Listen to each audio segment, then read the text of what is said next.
It's time for the Countdown Wrestling Podcast.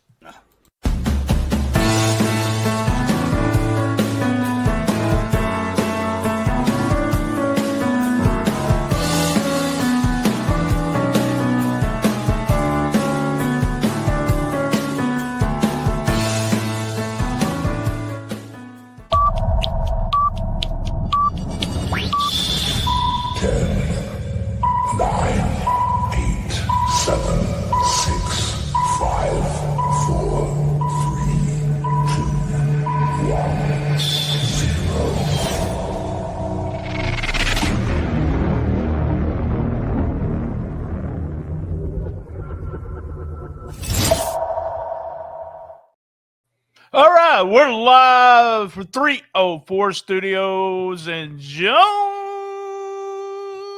Arkansas. This is an STSPOD.CLUB production. I'm BT, and to the right, am I? No, hell, I don't know. Right over there is my buddy, Mr. Z. How the hell are you, Mr. Z? I'm good. It's been a very disappointing week. Oh, no. I'm sorry, but we're going to talk about 2025. And this is our, believe it or not, we started this when we started the podcast. So it makes the 9th annual Top 10 Stories Countdown. You want to put your podcast over real quick? I got the stuff at the top. You can go ahead and do that. Mark Out, I'll Get Up podcast on YouTube. Obviously, Mrs. Z wrote it on the whiteboard, so everyone knows where to go. Just needed to paint a little red arrow down here. But every Wednesday, I drop a new Rebound podcast talking about everything under the sun, New Japan and Japanese wrestling related. And then twice a month, we do Wrestle Talk with Mrs. Z, where everyone gets to hear her rant. And the last show we did, people loved it, and she's looking forward to the next one. Man, and we are putting this up on the podcast, so I want to I guess we just might as well say good morning to everyone. We decided to shoot this up on Friday morning, so good morning to everybody. We had planned to do it a little bit earlier this week, but real life gets into place of podcasting sometimes. I hate that, but that's what happens. I still have a sick wife. She's getting much better, but the wife is sick. So, but she missed a whole week of work, and I'm still unemployed, so it really don't matter, I don't guess. All right, let's get started. Top 10 stories. You sent me 10 stories. I took real quick. I got a question. Why that opening? Why is the opening music you got, man? That makes me think of Friends. I'm like sitting here. Well, I want to tell you real quick. So we were using real songs for the podcast, and I wasn't doing very much stuff on YouTube. I was just doing it on SoundCloud. We first got started, I would steal songs from maybe TV shows or just whatever I wanted. Started getting reported on SoundCloud. And I think I had a certain person that was doing that. And then so we just decided to do generic music. And when we went to generic, that is as generic as it gets. I went to YouTube and I said, they have an audio library, and I was able to steal some music from there and just put my voice as a countdown and then the countdown clock. But yeah, that's, some people say, well, a lot of people have their own music made now with AI, which is fine. But I have a Rolling It to Memphis. I have a real song there. We have the Shootin' the Shiznit song that we play all the time. And that was wrote by, I wrote it, but one of my buddies is singing it. So we try to go with all original music or all royalty free, so we don't get strikes on everything. So yeah, me too. I hate it. Yeah. All right, let's get started. We're going to do 10, 9, 8, 7, 6, and then we're going to go to a break and come back with halftime, and then we'll do 5, 4, 3, 2, 1. But the number 10 story, what happened was you gave me 10 stories. I had 10 stories. I looked up 10 stories. We put them all together, and here we go. Number 10, we actually voted him WT. What the fuckinators, what we voted him as this year, and that was Vince McMahon. It's apparently Vince McMahon's name never goes away.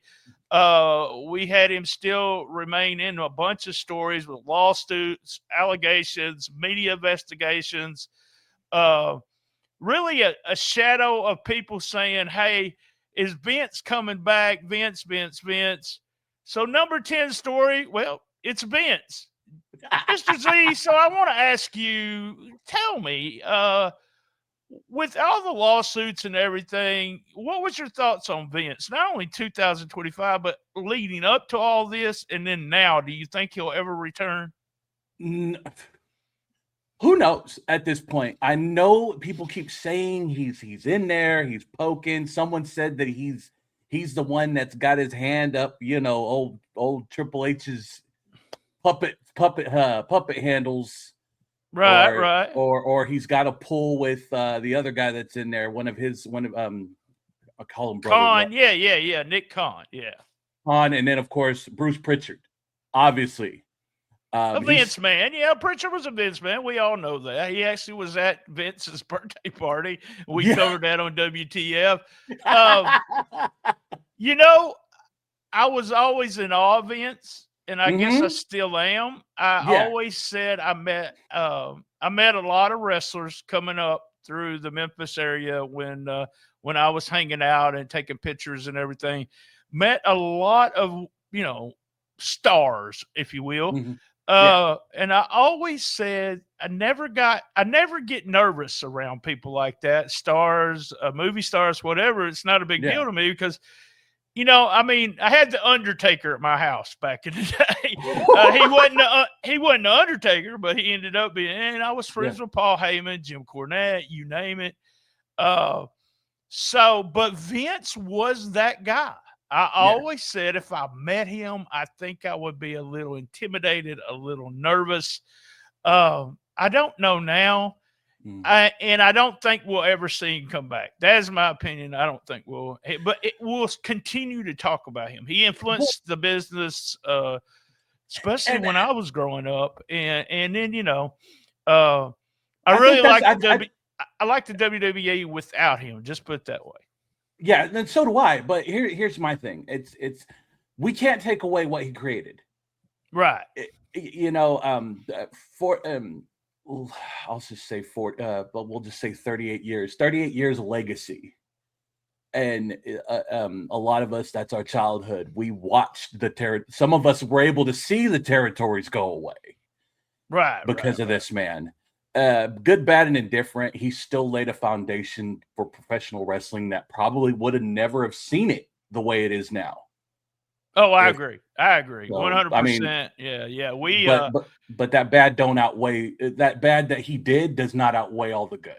And I agree. That was real rough. There, if allegations are true, you can't support someone like that. But I'm all about you got to put them in court. You got to prove it, and they're innocent until proven guilty. All right, that was number 10. Number 9, something that surprised me, and it happened. TNA working with WWE, talent crossover, developmental and exposure in NXT and the main roster. We had some stars go to. I don't know if Hendry went to WWE. Was it late the year he signed a contract? Yeah, a bunch of with WWE, with that corporate mindset going toward being number one and always being number one, they, you see, I don't know if it was a threat, but you did see AEW there, so they wanted to grab a hold of somebody to help them out. And TNA was smart. They said, "Hey, we got wrestling fans. You got wrestling fans. You can't do anything but help us." And that's what, in my opinion, WWE helped them get the exposure and help them get on AMC. What did you see anything that I guess negative? Any negative? I've seen a lot of people saying, "Well, this is not helping TNA," but I always thought it was a big help for them. Well, yeah, and because we on the former channel I was a part of, we spoke of TNA as the cockroach that won't go away, because that's always, yeah. That's how that promotion's always been. That's how we don't mean to view it that way, but I mean, when you're on TV, you're off TV, you're online, we just based it at that. And when W decided to make that deal, I was like, this can't do anything but help him. And exposure was key. I think I seen they're going to put him at Full Sail was going to be the new breeding ground for TNA, and I was like, Full Sail, you got to remember the legacy NXT held there. Exactly. Yeah. I with there's why? Because there's such a history of one promotion working with another and it not working out, and people taking it personal. Even I did some independent stuff, and I was trying to do an Invasion angle, which that's not really what they did. Well, they did Invasion angle, but and people, I don't know, they believed it. Apparently, we got some smart people in the wrestling business that understand that they're, it's not a shoot. They're not taking over the promotion, right? And it's been fun to see different people. Trick being, I think he got to the main roster because of the TNA run, and because of what happened with him there. And it's been fun for me as a wrestling fan, just a fan. That's all I want to look at it as. In TNA, not knowing who was going to show up or what was going to go on. So I've liked it so far. Oh yeah, and for me, and it's like I watched TNA forever, even during the Dixie Carter days.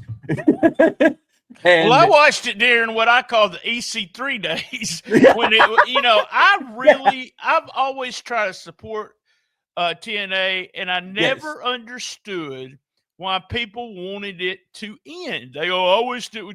Same thing with AEW. I've heard, WWE fans say, I wish they just, belly up. Why? This gives the guys somewhere to work and gives them, they can make money. So I never wanted TNA to end.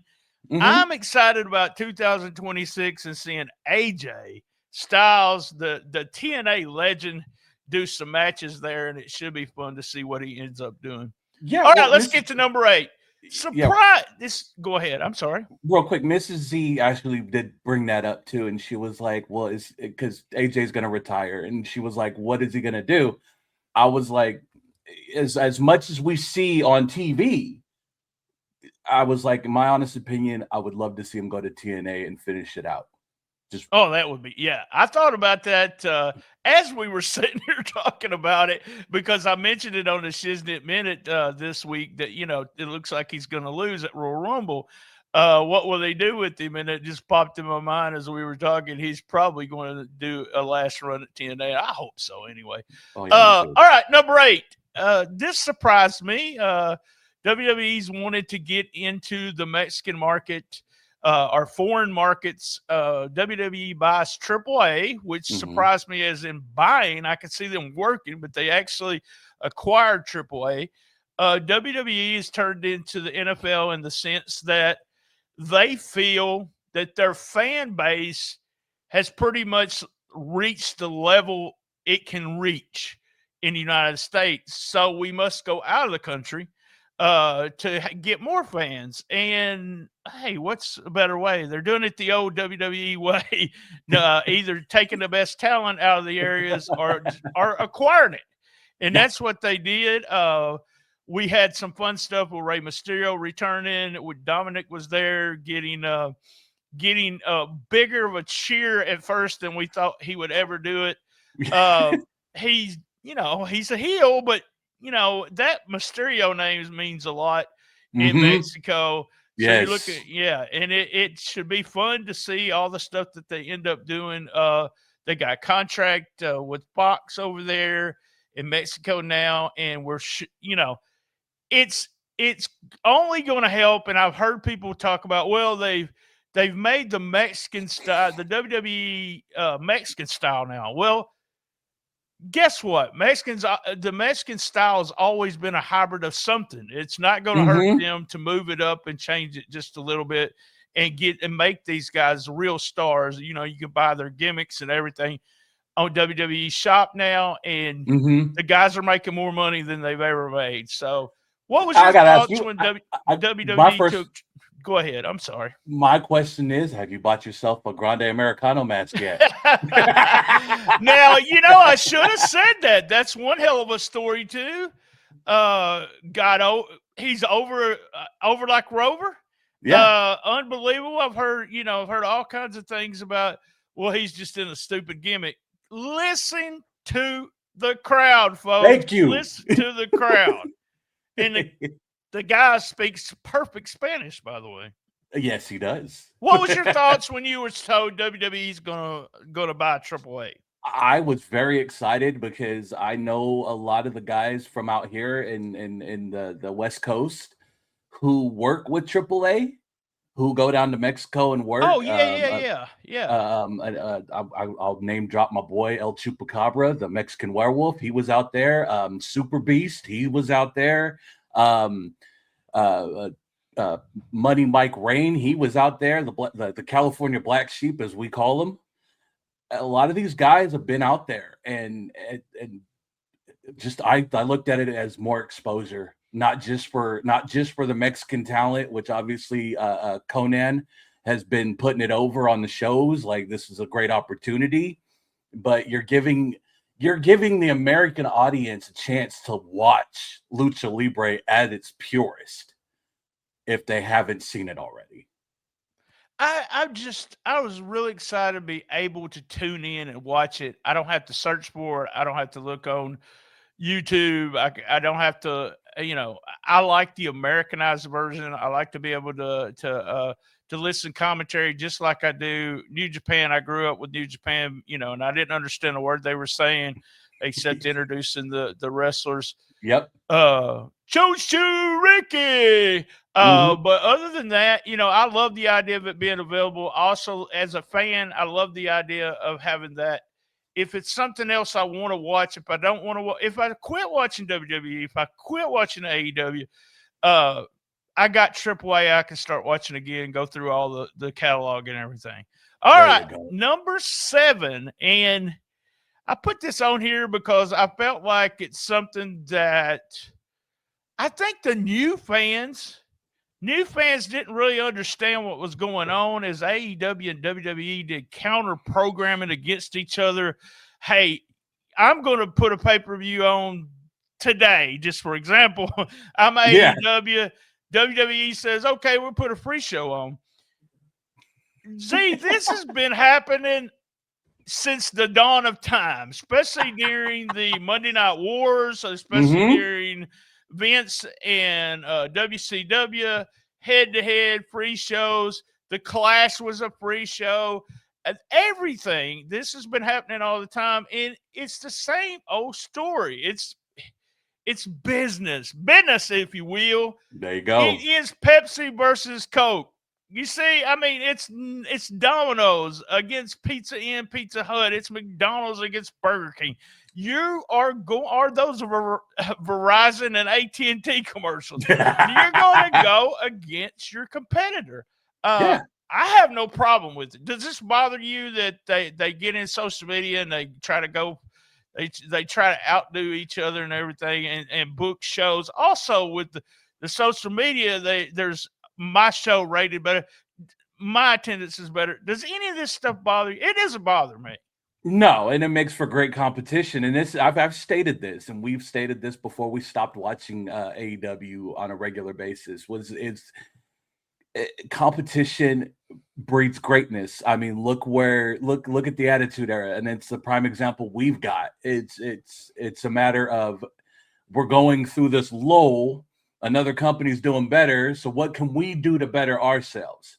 And the best thing that can come out of it is the wrestling fans win. I think we win. We win big time because the idea is, we're going to get two big shows on the same day. We may not be able to watch them the same day, but we can watch them the next day, and we have the choice. Hey, I'm not going to watch AEW, which I've done the same thing as you've done. A lot of fans have. Look at the numbers, and we'll talk about that a little bit later. But it is one of those things where it gives you the choice, And competition helps everything. It really, Yes. really does. Yes, It helps it the does. business very much so. Yeah. All right, number 6. This is one of my big guilty pleasures here. Made a lot of it was made a lot of news, a lot of social media, a lot of clicks, as AJ Lee returned to wrestling. It was one of those things, Mr. Z, even with Punk coming back, I really thought, she's never going to come back. She's really not. It's a hell froze over kind of thing. I Mm-hmm. was not watching WWE on a regular basis. I was just watching pay-per-view matches, not a huge women's wrestling fan. But I really liked AJ, the stuff I had seen with her. And somebody asked, we was on the USWA podcast, and they said, well, did you think it was a big deal? And I said, it felt so huge. Yeah. It really did. I got goosebumps, and I was really surprised that I did. But I think it was just because you could tell how excited Punk was to have her back, and how the fans, that music starts playing, and the fans just went completely nuts. Was you an AJ Lee fan, and what did you think about the comeback? Oh, I was a huge AJ Lee fan. I mean, and it was a lot like the unicorn that won't come back. I mean, we thought for a long time Punk was never going to step foot, and look what happened. Same thing with AJ Lee. Everyone was like, she's okay because she was working with working with women's WOW, that promotion, training them, getting them ready. She's been doing a lot of training at home. But when we seen her and she came back, the music hit, we popped. Mrs. Z was very excited. And just the shape she was in, I was like, damn. That's what I was thinking to say. Fantastic shape after all this time. She looked just as good as the day she left, or better. So yeah. And then it was a feel good moment. It was like, okay, we have a couple here who's running things. Why not bring the man's wife to counteract his wife? I remember being at Starcast and Lance and I sitting there talking about if Punk showed up. That was our idea. I said, if his music starts playing, they're going to lose their shit. That's what I kept saying. They're going to lose. That's what happened. Everybody lost their shit when AJ Lee came back. And it was really, I loved it. Like you said, feel good moment. All right, guys, we're going to take a quick commercial break. And when we come back, it will be halftime. Don't miss Memphis Wrestling Live, Sunday, February 15th. Who will win King Cobra's Cup?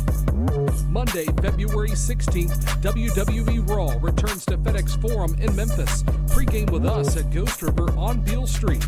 No cover and family friendly. And be on the lookout for Sunday, March 1st, live at the Wrestle Center. All tickets are on sale now. Get yours right now at memphiswrestling.tv. Get ready, wrestling fans. MCW is bringing you the action like never before. Experience the high-flying moves, the bone-crushing slams, and the rivals that can only be settled inside the square ring. This is family-friendly live professional wrestling at its very best. Don't just hear about it. Be there when the superstars of MCW collide in unforgettable matches you'll talk about for weeks. Tickets are affordable. The action's nonstop, and the excitement is guaranteed. MCW Wrestling, where the future of wrestling happens now. Be there.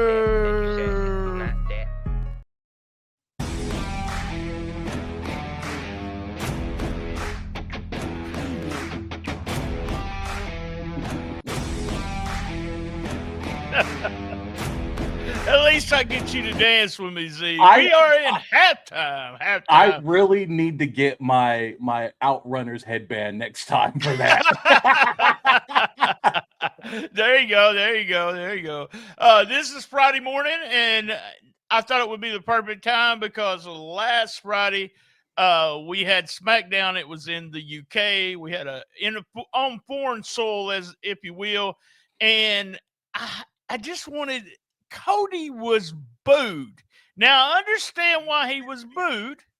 You know, we got a new champion, Drew McIntyre, Galloway. I still call him Galloway. Yep. We got a new champion, Drew. I understand, but you know he was being booed in AEW, and I think the reason he was being booed in AEW was different than this reason, but it's because people knew he was part of the office and with his wife there and everything. It felt like he really was elite. No one likes her, unfortunately. But let me get this straight. Nicest person ever, real sweet lady, but TV wise, we don't like you. I seen her at as I talked about. We were at StarCast. She was super nice to all the fans, people around. She didn't have a bunch of people around her when she was walking around. I think she's a beautiful lady, but I do not like her character on television. She maybe did one good promo against Jade. Everything else was just But can Cody? My main thing is tonight on SmackDown, are we going to see Cody booed? And my question to you, Mr. Z, is: can Cody be a heel in WWE now? I'm hoping. We all know the Cody I'm hoping for. My listeners obviously tune into this as well, and we've all talked about it. We want Bullet Club Cody. We want the Cody that was rocking his dad's fur coat, smoking cigars. That's the Cody we want. I want the Cody that went toe to toe with Joey Ryan at the Cow Palace. That's the Cody I want to see. Wow. I didn't think about that. He's one of those guys, the same thing. We're going to talk about Cena. Surprise, he's in the top 5. But he was one of those guys I never wanted to see heel. I don't want to see Cody heel again, but let me say this. Rule is if you're a great babyface, they are going to hate you as a heel, and you can be a fantastic heel. Mm-hmm. So it'll be interesting when they take their number one babyface. They may not do it this year, but they might. They take their number one white meat babyface and turn him into a heel. And you know what? Those fur coats and those cigars and riding that bus instead of on the plane with everybody else or in the rental cars and all that kind of stuff. Man, you might have the best idea ever to turn him. And you know what? Z, I'm bringing Brandy back too. I'm bringing Brandy as part of the package because no one likes her. Exactly. and you know, and it worked great. And when I watched him during the Civil War era, is what we called it for Bullet Club. It worked so beautifully. And then when DDP gave him that fur coat, that's all it was. I did not expect that response, and I love the idea. I love that. Maybe I'm ready for the Cody heel, guys. Mm-hmm. Stick around. This is Friday, so Friday tonight, SmackDown. We'll see if we got any. Real quick, one more thing since we're at halftime. Friday night. Later tonight, if you are in the Bay Area, you do not want to miss Big Time Wrestling. Chris Bay will be there signing autographs, meet greet fans. You'll see my big self there as well with my giant Bullet Club flag, because that's the goal. Right on. If you go to the show, please reach out to Mr. Z and tell him you heard it right here on the Countdown Wrestling Podcast. We used to call it something different, so I have a hard time with it. And then also just make a note there. This is Friday, so do us a favor and go to Osceola, Arkansas if you're in my area. Every Friday night, MCW have been there for a long time, and I know you don't know this, but it was started by Moondog Spot. That's how long it's been there. So, by the way, that was that time.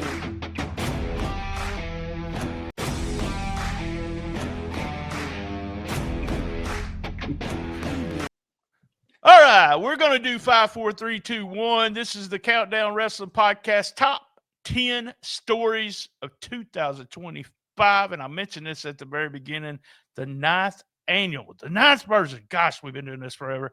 I wrote this as number 5, Divisions Formed and Rules Wrestling. That's kind of, you had sent me a list and you had a bunch of this stuff on this. And I was like, wait, we need to condense this, put this together. But you're so right. Paul Heyman, a lot of stuff going on with Heyman this year. He had a debt he owed to CM Punk. He ended up turning against Punk and Roman Reigns. And then, he had Seth Rollins there with him. Then he turned against Seth Rollins, and now we have the Vision, who is Bronson Reed, Logan Paul, Austin Theory, and who am I? Oh, Braun Breaker. So he has.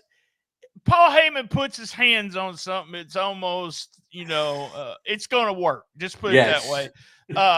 And I mentioned earlier, I've known Paul for a long time, and he was always thinking wrestling. It was all about wrestling.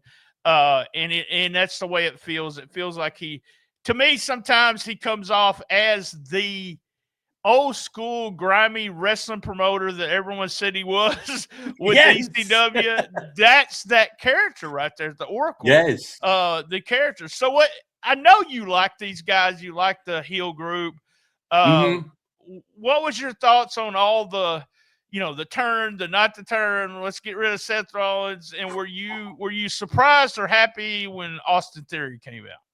Well, the turn on Punk and Roman was, I kind of felt like it was going to happen. I just didn't think it was going to happen on such a big stage, especially Punk's first WrestleMania main event.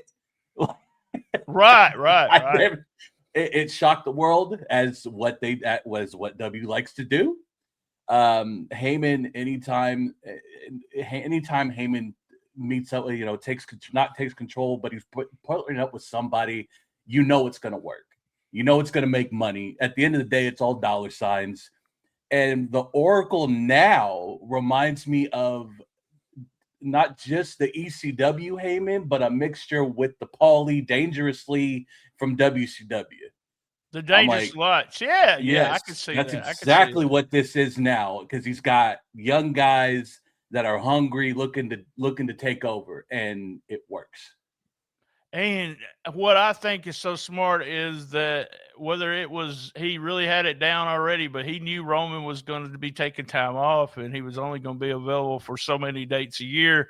And he kind of backed off and become part of something else. I thought it was very, very smart. Big fan of Paul and this group. Big fan of Austin Theory. I seen Austin Theory do indie work when he was in Evolve. I really thought he could be a huge star. He got a bad rep for some reason on the internet. People didn't like him. I don't get it. I really don't either. The smart fans, and I'm not talking about the regular fans. I'm talking about the internet wrestling community seemed to shit on him too much. And I was like, this guy's a stud. I mean, if I had his looks and 10% of his talent, I would have been a freaking star in the wrestling business. So I'm excited to see what they eventually do with him, when it comes to titles and things like that. Can we give a little bit of flowers to Logan Paul as well? I mean, as much hate as this guy has everywhere. I told the wife yesterday. I told the wife yesterday. I was talking about Wolf in New Japan, and I had seen his match, the stuff that he recently did, not the stuff that we reviewed. And I told her I was in total shock at how a guy from judo he's a wrestler. He doesn't look like he's in his second, third match, whatever it is, his second match, I believe it was. Same thing with Logan Paul. His first match till now, he's a full-time wrestler now. And he does a podcast, like him or not like him. He's done a lot of, shady shit. But good God, he's a natural. And he is so, so good. Like you said, That you got people that come into wrestling business with a little tweaking, and they are naturals, and they know exactly what's going on, and they can put shit together. And if you just judge him by his matches, nothing else, in his interview, not the stuff that goes on outside of the business, he's a star, man. And Yeah. he can be in this business as long as he wants to be.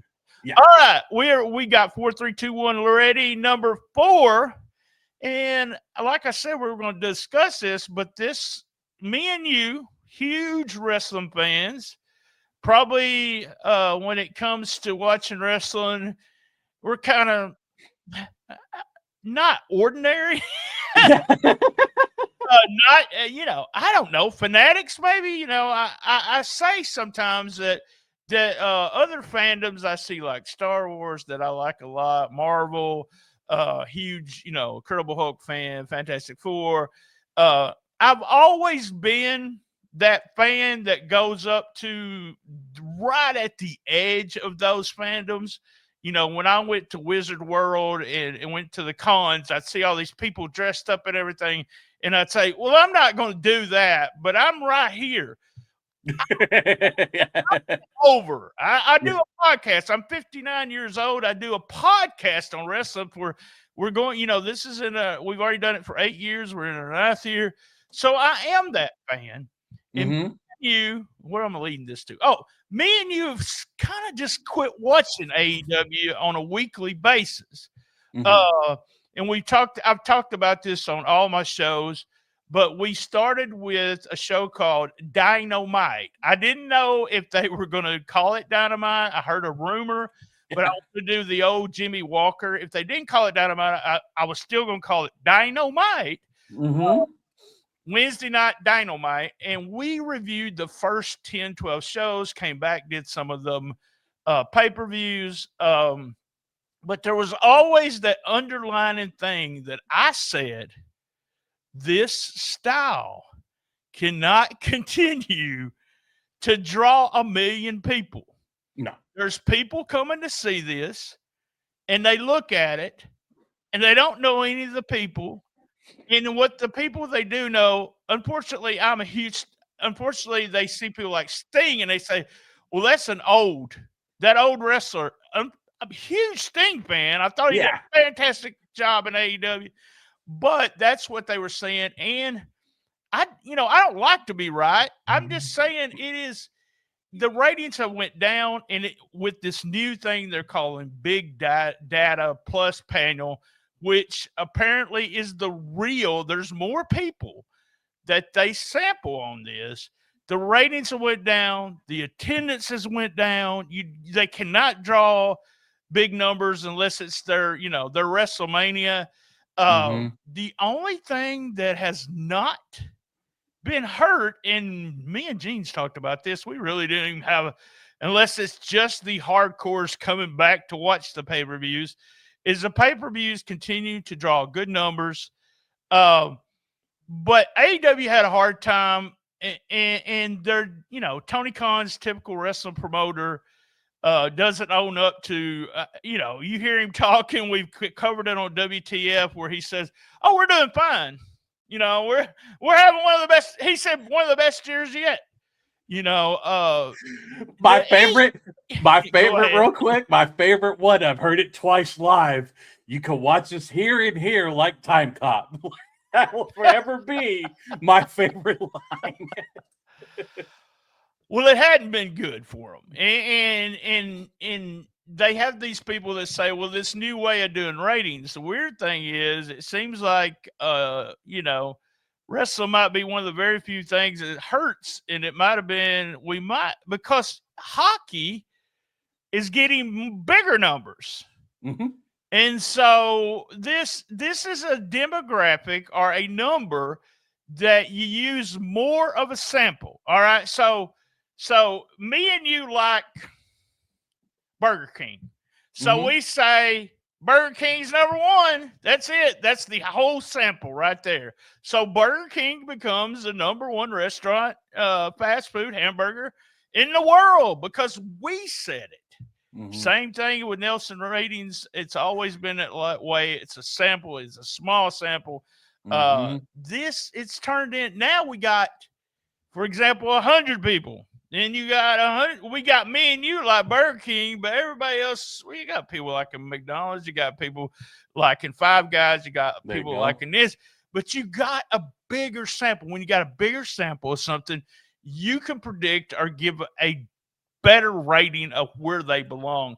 And I believe in this. What I believe is the AEW is going to have a core audience. And I said by WrestleMania 2025, we would be below 500. I was wrong.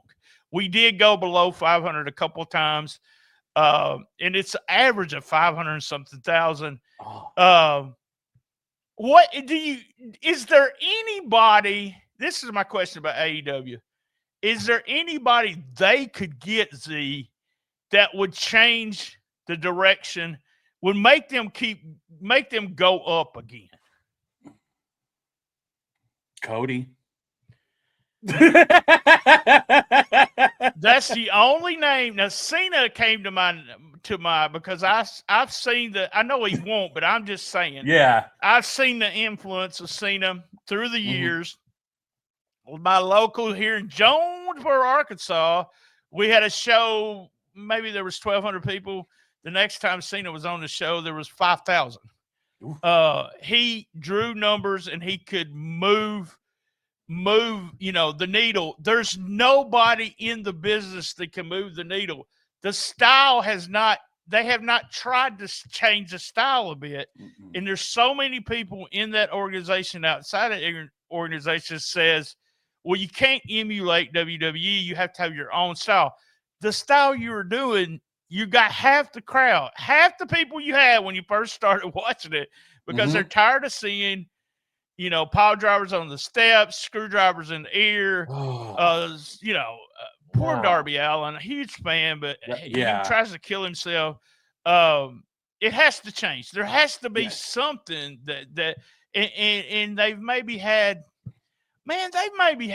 one really super with the stuff with Strickland and Hangman Page. That was a great storyline. Oh, yeah. But I'm a huge MJF fan, but with him getting hurt and him leaving, him coming back, he don't even mean anything anymore. I look at the AEW roster and think to myself, who can they grab and take to WWE? Yeah. We had a show out this past Saturday on the Patreon only.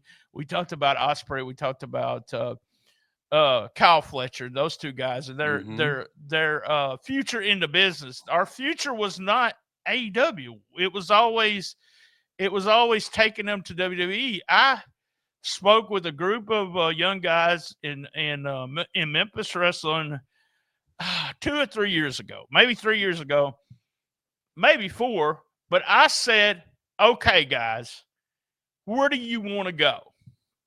And X amount of them said AEW, and X amount said WWE. I can bet you if I talk to the same guys, the same group of guys, none of them are going to be picking AEW. Or AEW is their stepping stone to go to the WWE. Just my opinion, but that's what I think. What's your thoughts? You said that Cody comes back. Don't know if it would move the needle. It would some. But is there anything a big change that you would say that they could do? By the way, let me just also say the Death Riders, horrible storyline, but they did keep it going because there was just so much crap going on in it. And unfortunately, Moxley's one of those guys. Reminds me of Kevin Sullivan. Kevin Sullivan came up with all these ideas and did all this stuff. But they tell me 1 out of 10 of his ideas were good. And that's with Moxley. Hey, I'm going to put a screwdriver in someone's ear. Nah, let's don't do that, buddy. There's nobody backstage that says, let's don't do that. Well, that's like, remember, was it Hangman? I'm gonna put a hypodermic needle in someone's mouth. Right. That sounds good. I had a show one time, and was doing a hardcore match. When I was promoting, the 2 guys that work in the match came up to me and if you're not watching the video, let me tell you, it was like 4 inches, 5 inches, maybe 6 inches of glass. And it was a glass, I don't know where the fuck they got it, but their idea was they were going through it. And I said, you're not going to do that. And they said, yeah.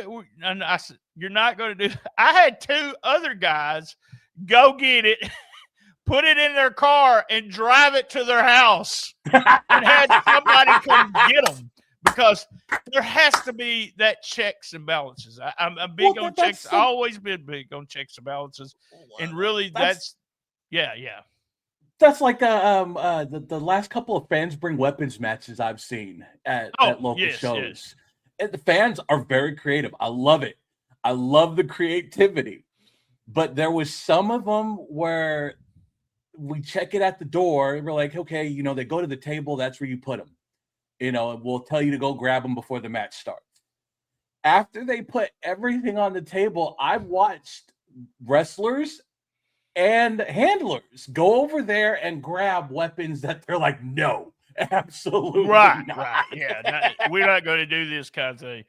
All right, that was number 4. Number 3, big deal for me watching WWE officially started the Netflix era. Big, huge money deal. I don't want to ever see any of that money, so I didn't even look up the number. It kind of changed the way the production, the presentation of just the feel of Raw changed from episode 1 on Netflix. I love it because I'm a subscriber, have been a Netflix subscriber for many, many years. My family kayfabe, but they share the login, so I never can get rid of it because they're going to kill me if I do.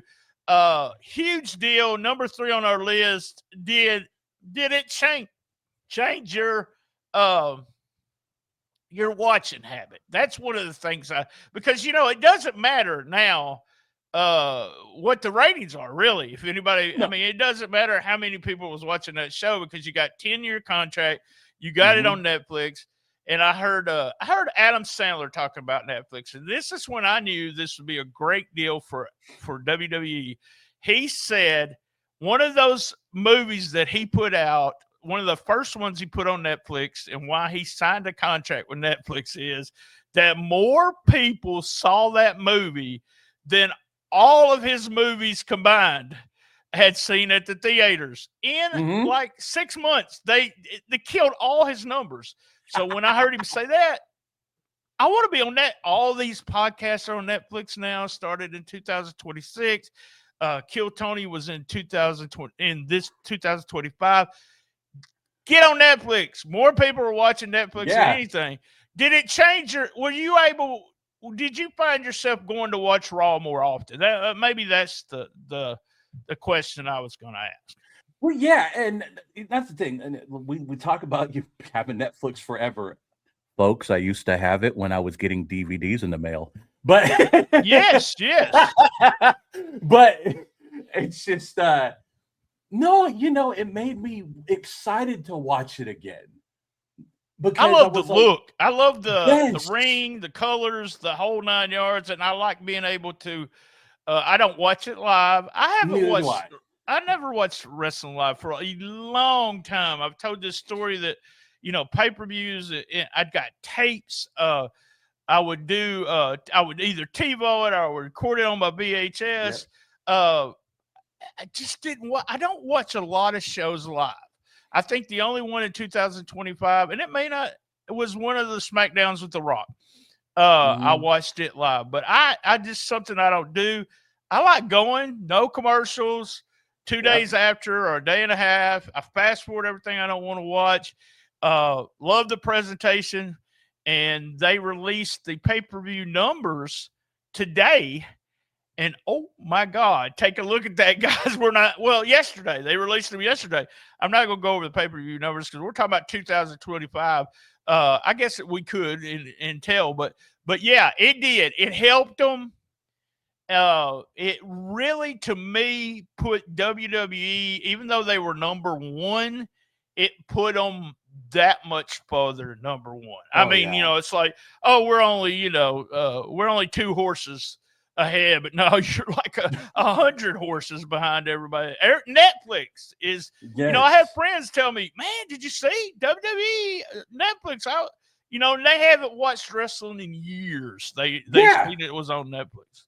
All right, that was number 3. Go ahead. I was gonna say, I have people telling me that they go now that the full pay-per-view library is on Netflix. Some people that didn't have Peacock or rarely watch the network. I mean, heck, I was sharing my network with like 5 other friends. Right. But they're just like, man, I went back and watched this pay-per-view. I haven't seen it in years, and damn, was it so good. I'm crazy. like, oh, it's crazy. It's like you're going back with a different vision. And I was like, all right. It Netflix, is. I mean, like I said, to me, made them number 1, big time number 1. Like, hey, everybody else is such a big, a distance. Number 2, and I say this, and a lot of people say, well, the CMLL, it doesn't matter, blah, blah, blah. I've had people say this is not a big deal. This is CMLL's record attendance for 2022, no matter what promotion, what country, it's a big fucking deal. Yes. They drew, get this, 72. It was the 72nd anniversary. 72nd anniversary in 2000. One of the biggest attendance was the 72nd anniversary in 2005 with 18,500 people. They are drawing that every week now at Arena Mexico, regularly hosting crowds of 14 to 16,000. Over 1 million people showed up to Arena Mexico or to CML, not just Arena Mexico.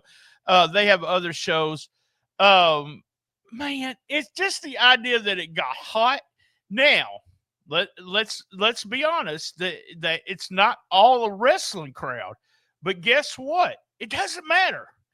It's a tourist crowd of people coming over there, and they just got behind them, the tourist people did, and they booked people in there. If you look at the cost of tickets, it's almost triple or quadruple what it used to be, which surprised me more than anything. It's one of those places, Mr. Z, that I have on my wrestling bucket list. I want to go to Arena Mexico. I want to go to and be there and buy the mask and hear that stupid effing horn. Yeah. But yeah, big deal, man. A big deal that you can draw after all these years. You can still draw a crowd. What was your thoughts on CMLL? And I'm a big. I gotta say, I'm always a big fan of Lucha Libre. I always have been. I grew up watching it. I mean, I remember sitting on the couch watching the midget matches that would happen, all the time too. And mind you, I'm 6-7 years old, so yeah, I'm more entertained by the midget matches than I am by the other stuff that's going on. But the minis were so good too. The minis were so good. Yes, and yes, they were, and it was different. It was such a big different style, and it was something that, and we even talked about this being a hybrid of wrestling. It was not hybrid. It was a hybrid to us because we weren't familiar with the style. It is a style that hasn't changed a lot in all of these years. It has not changed a lot. But something changed. There's still people going. There's all kinds of people going to these matches. All I could say is big thumbs up to CMLL. I'm glad a promotion has lasted this long and is being able to draw those numbers. So that was our number 2. And I mentioned this, Mr. Z. Everybody's got to know what our number 1 story is, our number 1 person of the year, and it's the John Cena, the whole story of the heel turn, the retirement tour, layers and layers of stuff going on, whether you like the heel turn, not like the heel turn. The end result is I'm wearing my John Cena shirt today. Said never give up. Guess what, guys? He did give up. Yeah. Lost clean in the ring, and I heard so many talk about that the guy that stays with the promotion wins. That's the way this works. It always has, and it worked this way. Yeah. I love the heel turn, but they messed it up. There was everybody that was supposed to be part of it didn't show up. Exactly. What did they have to do? The retirement tour was a huge success. I've heard people say WWE wouldn't have the year that they had if it wouldn't have been for the retirement tour. I don't know. I think they would have had a huge year. But so we haven't talked about this. What was your thoughts on the heel turn? It was needed. It almost dare I have to say it almost felt like when Hogan went heel. I thought it was as big of a turn as Hogan. It shocked the world. Yeah. Yes. I couldn't believe it. I was in total shock when he changed his face and did the whole thing. I was disappointed in what they did with it, as all fans were. But then I wasn't disappointed in the retirement tour. It was always fun to see the different colored shirts. Yes. I like some of my favorite matches, him and AJ. And then the final match was with Gunther. I have said on one of the other podcasts that this was a match that young guys need to watch. Yes. Because they did that little is more thing in the sense, in the stuff that they did in between the moves. Just a fantastic match, exactly the way it should have ended. I don't know if I would have told him he could smile at the end. But other than that, and to me, it had to be number one. Yeah, no, I was at the beginning of that tour. It was in Sacramento. It was at a SmackDown, and that's when he came. That was like a couple weeks after he came back to announce his tour. His first match was a dark match. We got to see him and Dominic. And let me tell you, this is, obviously this is around, Dominic's hated in America, but he's loved in Mexico. But he just made Dominic look so good. A star. He made he made Dominic look like a star, even though we all know Dom is really good.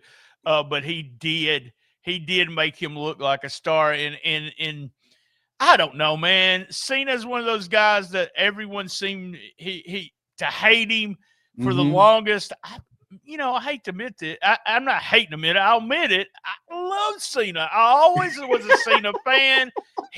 There's all kinds of reasons why, but he was in OVW. One of my friends, Derek King, helped train him. Said he was a really super nice guy. And this was before he started doing Make-A-Wish. I was told by Derek and the guys that ran with him when in the area that when he came to town, to these towns, he would rent a big SUV and he would fill it up with toys and he would go to the hospitals and give them to the kids. This is on his dime. Yeah. He paid for the toys. Wow. And I don't know how many people know that, but that was the story I was told. I said to myself, this guy is a super nice guy. He's going to do stuff. And then, he had record Make-A-Wish Foundation there for a while. I think there's somebody else got his record now, but he had record visits. Those things are done on your own time. And a lot of times it's not a picture. No one's taking pictures. And no one was taking pictures when John Cena was doing that on his own. So that was one of the reasons I was a fan. I love the rap thing. And I become a huge fan. First match with Kurt Angle. I was, I love this guy. Because I was a huge Kurt Angle fan. So, but always a Cena fan. And I hate it that we may see him in a wrestling angle, but we're never going to see him wrestling again. No. That's our loss as fans. But I get to watch him in all those, I say horrible movies, but I have a fun time with him in those movies. Go to Prime Video and search John Cena. He's got like 6 or 7, and I love those movies. But I always liked B movies as a kid. So, all right, guys, we're wrapping it up. That was the top 10, 9th annual top 10 stories. I was joined by my buddy, Mr. Z. Mr. Z, we'll see you probably in a few weeks. We might try to do something about it. I'll join you with New Japan and do something with that. because I'm interested in the New Japan stuff happening in 2026, which surprises me. Maybe it'll be my alternative to the WWE and some other promotions. Same bad time, same bad channel on the best little wrestling podcast in the business. Join us. We're going to talk about Patreon. We're going to talk about we're going to give away 4 awards. Each one of us is. You got to subscribe or you won't get that. So as soon as this goes off, go subscribe and listen to us. Where was I at? So be there. Same bad channel, best little recipe, be there. And as everyone knows, and Mr. Z knows this, I love my mama.